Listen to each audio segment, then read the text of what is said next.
So one of the things that I like to say, which is true, is as a designer, I can make anything attractive enough that someone will want to buy it.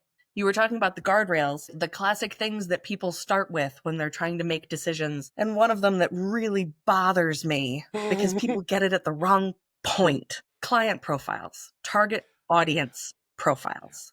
I understand there's a place for them, but it's not where most people do them. Most people start with that and then build a business that can speak to that person. No, I as a designer can make anything attractive enough. Why am I going to encourage you to build a business that this target person will want to purchase from you when you don't actually know that this is what you want? You, the business owner, you are in charge.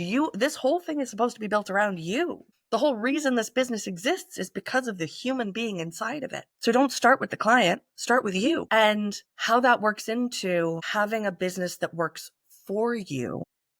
There are so many decisions that need to be made. You know it, I know it.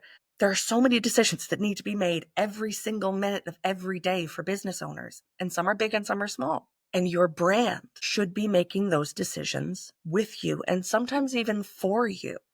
My brand tells people who I am before they get on a call with me. It saves my time. It protects my time. Because if you don't like sparkles and rainbows, then we should not work together. My design has no ego in it. The design output is matched to the human being. But if you have a fundamental problem with rainbows, don't talk to me because it's part of who I am. I love color. I love exuberance. I love feeling and engaging. And if these are not things that people want, if people want the cut and dry, get it in, get it out, go somewhere else. There are lots of other professionals that offer that. That's not what I'm here for. So my brand protects my time and my brand makes decisions for me. Like I was saying about the brand therapy versus brand alignment, I had to take it down to the basics of what my brand is here for. And I'm here to help people. So if the name is getting in the way, then change the name. That is a decision that my brand made for me.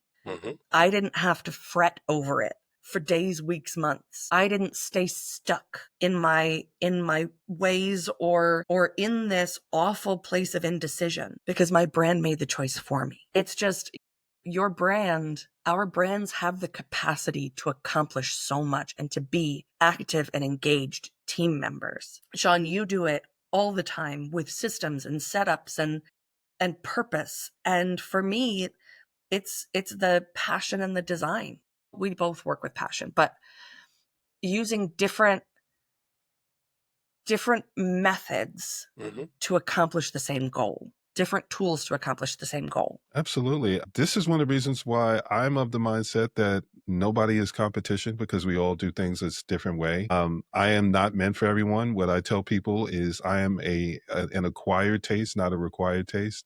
I am not meant for everyone. I have my style and my way of doing things, and it's not meant for everybody. And I'm okay with that. If we're not something that is a good pairing, this is one of the reasons why I have baked into my business where we work in milestones, because if we do work together, I can get you the results. Very much what you said, where I can get you some sales. But if we're not a good pair, then it's not going to be something that you look forward to having the conversations. I'm not going to look forward to having the conversations. I've got clients that, or at least had clients, because now I've started to trim some of that down, where we don't talk because we don't enjoy having those conversations. There's some clients that I've had where they said, well, this is what I want to be able to accomplish. And I said, okay, well, here's the different paths to be able to get there.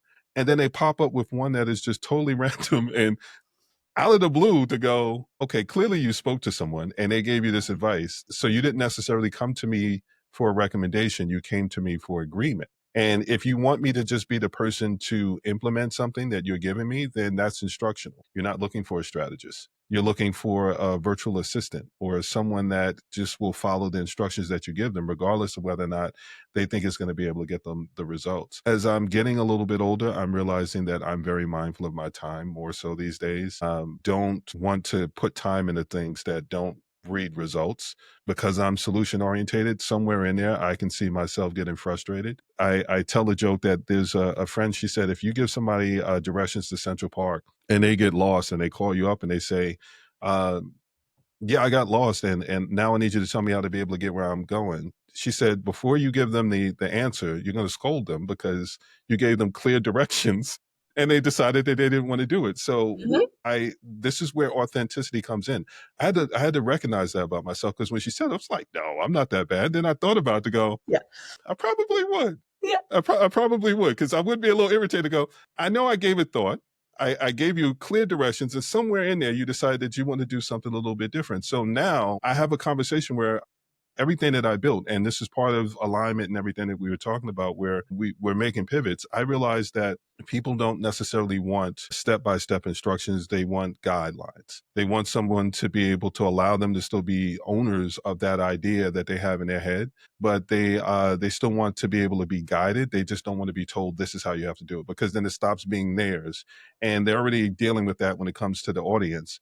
They don't want another person stepping in, because then after a certain point, it doesn't feel like their business. It feels like everybody else's and they're just an employee in it. So now I have the conversation where I actually bake that in and go, at some point, you're going to want to do something that has nothing to do with anything that I'm telling you to do. And that's okay. That's why they're frameworks, because I know you're going to do that. And so, no, I wouldn't do that. To go, it's okay. It's okay. Because I would. And I'll give you an examples to say, like, in this conversation, this is what I should normally be doing. But instead, I'm actually giving you the answers that by answering this way, I could potentially lose you as a customer. But for the people that I'm meant to work with, they appreciate that honesty, and they appreciate the style of go, okay, so you're going to give me what I need to be able to know, and then you'll step back. And then if I need you to step in, then you can step in again. Or if you're someone that wants to be able to have that tough love, or someone to say, well, I don't have time to figure it all out. I just want someone to tell me what I need to do. And if I follow these steps, I'll get to where I need to be able to go. Let's have an honest conversation about what it is that you need. If you just need somebody to be in agreement, I'm probably not going to be the best person in that situation. I mean, I could, but what I tell people in those situations is I could take your money, but I'm not going to, because I'm No, not going to because enjoy this project. yeah, that disagreement is what people are paying you for. That disagreement is a key element in what people are paying you for. If they want yes people, they're all over the place. Go find them. If you want someone, what you're talking about, Sean, is the understanding of human nature. Mhm. We understand human nature. You know that at some point that person's going to get curious and they're going to go off the path, and you're going to welcome them back and give them a way. You're going to give them the directions to Central Park, maybe after scolding them, but they're going to get there.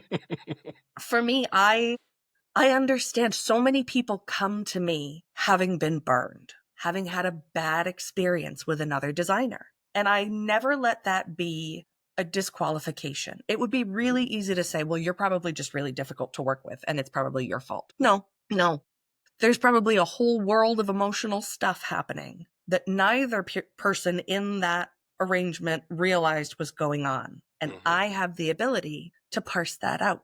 One of the things that I do is I gauge the emotional sense and state of the person that I'm working with. There was one client, she's an executive coach, has a very hard time giving up control, which I think a lot of us can understand, and that's okay. So in creating her brand, which is now complete and going to launch in a month, and she is thrilled, Very nice. one of the things that helped her to feel so safe in the process was that I let her feel like she was in some control.